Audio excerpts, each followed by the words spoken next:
जितने आस्था चैनल पर कथा सुन रहे हो, जितने फेसबुक और यूट्यूब पर सुन रहे हो, और जितने इस छत्तीसगढ़ की पावन धरा पर बैठकर सुन रहे हो, बहुत सावधानी से सुनना।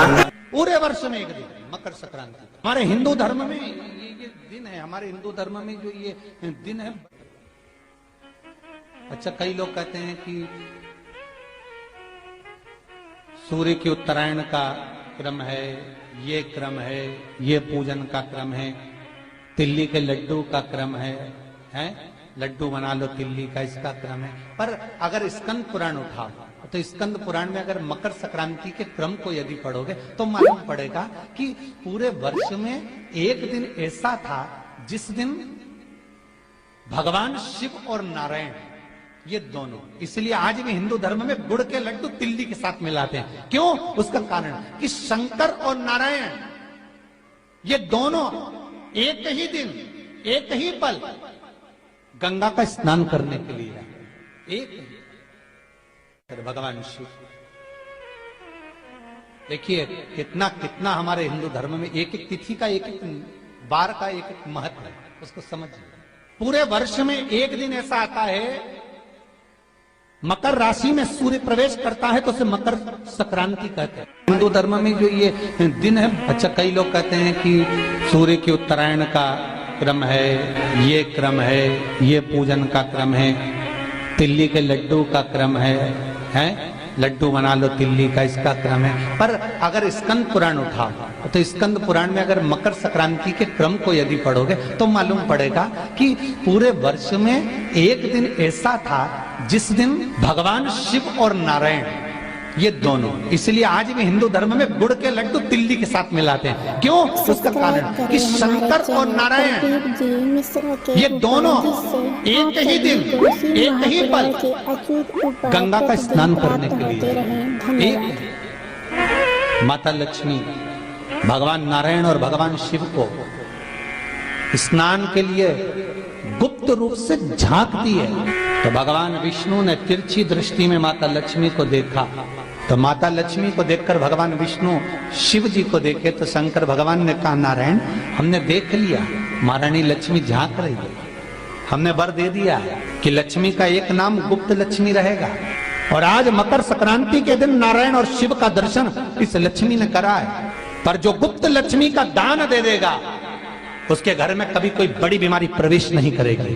कैंसर जैसा रोग, किडनी और लीवर का रोग नहीं हो सकता। आज भी नियम है कि मकर संक्रांति के दिन एक लड्डू बनाया जाता है गुड़ और तिल्ली का, उसमें 1 का सिक्का, 2 का सिक्का या कोई लक्ष्मी उसमें फंसा दी जाती है और लड्डू को पैक कर कर किसी मंदिर में दान दे दिया जाता है। उसको कहते हैं गुप्त लक्ष्मी, जिससे घर में कोई बड़ी बीमारी प्रवेश नहीं हो।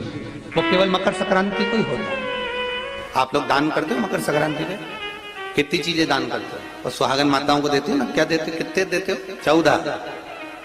कौन से पुराण में लिखा है कि 14 चीज देना चाहिए? 14 चीजें दान देना है। किस पुराण में लिखा है? कोई तुमसे पूछ सकता है तो महाराज आप कह सकते हो अग्नि पुराण में वर्णन आता है। देवऋषि नारद भगवान विष्णु के पास जाकर पूछते हैं, नारायण कृपा करिए। भगवान विष्णु ने पूछा, क्या बात है, बोलिए देवऋषि नारद क्या चाहते हैं? हमें इतना सा बता दो। शिव जी के यहां जाते हैं तो पहले उनके द्वारपाल से पूछना पड़ता है अंदर जाने के लिए। ब्रह्मा जी के यहां जाते हैं तो ब्रह्मा जी के द्वारपाल से पूछना पड़ता है। इंद्र के यहां जाते हैं तो इंद्र के द्वारपाल से पूछना पड़ता है। हम जितनी भी जगह जाते हैं तो कोई ना कोई द्वारपाल से हमें पूछना पड़ता है अंदर जाने के लिए। भगवान देवऋषि नारद कह रहे हैं, नारायण से कुछ ऐसी कृपा कर दो कि हमें किसी से आज्ञा लेना ही नहीं पड़े। भगवान विष्णु तो उनकी बात को बस थोड़ा सा सुने और अंदर चले गए। नारद जी को लगा हमारा तो कोई जवाब ही नहीं दिया। नारद जी वहीं पर टिक गए, खड़े रहे, नाम जाप करते। विष्णु वापिस आए और देवऋषि नारद से कहा, एक काम करो, जब सूर्य मकर में प्रवेश करते हुए उत्तरायण की ओर जावे, उस घड़ी उस पल में देवऋषि नारद तुम 14 बार भगवान के नाम का, शिव नाम का दान दे दीजिए। भगवान नारायण के नाम का, राम नाम का, कृष्ण नाम का दान दे दीजिए। अब देखो यहां पर यह नहीं लिखा कि प्लास्टिक का डब्बा दो। समझ लेना जी जी हो अच्छे से कि लोगों ने दान को कितना भ्रष्ट कर दिया वो बताया जा रहा है। अग्नि पुराण में यह नहीं लिखा कि तुम प्लास्टिक की चाय की चन्नी दो 14,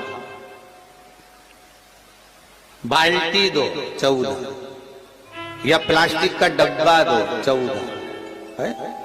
यहां पर यह नहीं लिखा है कुछ भी हो। यहाँ क्या लिखा अग्नि पुराण में कि मकर संक्रांति के दिन जब सूर्य उत्तरायण भाव में प्रवेश करे, मकर में जावे, उस समय पर देवऋषि नारद तुम्हारे मुख से अगर 14 बार भगवान के नाम का दान 14 जीवों को दे आओगे तो किसी भी देवता के पास जाओगे, तुम्हें परमिशन की जरूरत नहीं पड़ेगी, तुम डायरेक्ट प्रवेश कर जाओगे। डायरेक्ट।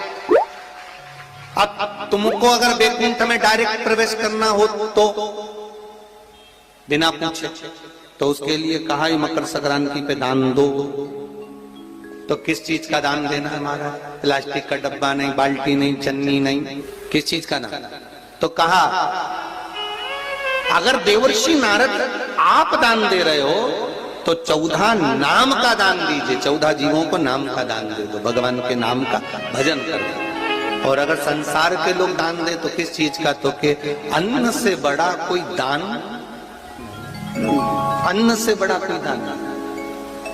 आज भी नियम है कि मकर संक्रांति के दिन एक लड्डू बनाया जाता है गुड़ और तिल्ली का, उसमें 1 का सिक्का, 2 का सिक्का या कोई लक्ष्मी उसमें फंसा दी जाती है और लड्डू को पैक कर कर किसी मंदिर में दान दे दिया जाता है। उसको कहते हैं गुप्त लक्ष्मी।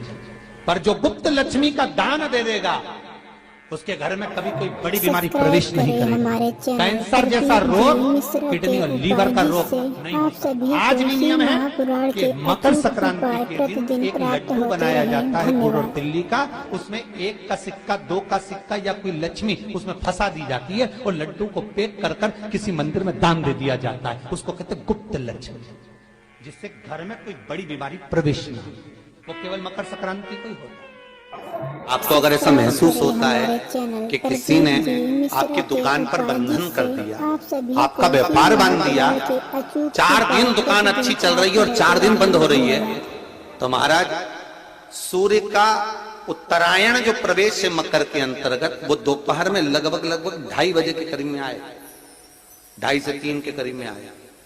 तो निवेदन करूंगा मैं आपको ऐसा लगता है कि आपका व्यापार 4 दिन अच्छा चल रहा है, फिर गिर रहा है, फिर चल रहा है, फिर नीचे आ रहा है, तो जब मकर राशि के भीतर सूर्य प्रवेश करेगा 2:30 के लगभग में आएगा, शायद दोपहर में 2:30-3 बजे के करीब में प्रवेश करेगा, तो आपको ऐसा लगे या किसी की तबियत थोड़े दिन अच्छी हो रही है, फिर गिर रहा है, फिर अच्छी हो रही है, फिर बेकार हो रही है, फिर अच्छी हो रही है, फिर बेकार हो रही, दवाई खा रहे हो नहीं लग रही, तो आप जब मकर राशि में सूर्य प्रवेश करे, करना थोड़ी सी काली तिल्ली लेना महाराज जी, उसमें एक बमूल का कांटा ले लें, काली तिल, बमूल का कांटा और किसी भी वृक्ष की 5 पत्तियां लेना महाराज। उसको लेकर अपने दुकान में, व्यापार में, या जिसको औषधि ना लग रही हो, जिसका स्वास्थ्य गड़बड़ हो रहा महाराज, उसका स्पर्श कराकर या 21 बार उस पर से उतार कर, और उतारना क्या नाम लेकर है? अवधूतेश्वर महादेव। कौन सा महादेव है? जम के बोलो जरा। अवधूतेश्वर महादेव का नाम लेकर काली तिल्ली, वृक्ष की पत्ती और एक बमूल का कांटा लेकर, और आप दुकान में से उतार लो, चाहे शरीर पर से उतार लो, उसको ले जाकर किसी भी चौराहे पर उसको पटक दीजिए। चौरस्ते पर नहीं डाल सकते तो बहते हुए पानी में डाल दीजिए, बहता हुआ पानी ना मिले तो पीपल के वृक्ष के नीचे डाल दीजिए, पर उसको मकर राशि के प्रविष्ट भाव में ही डालना।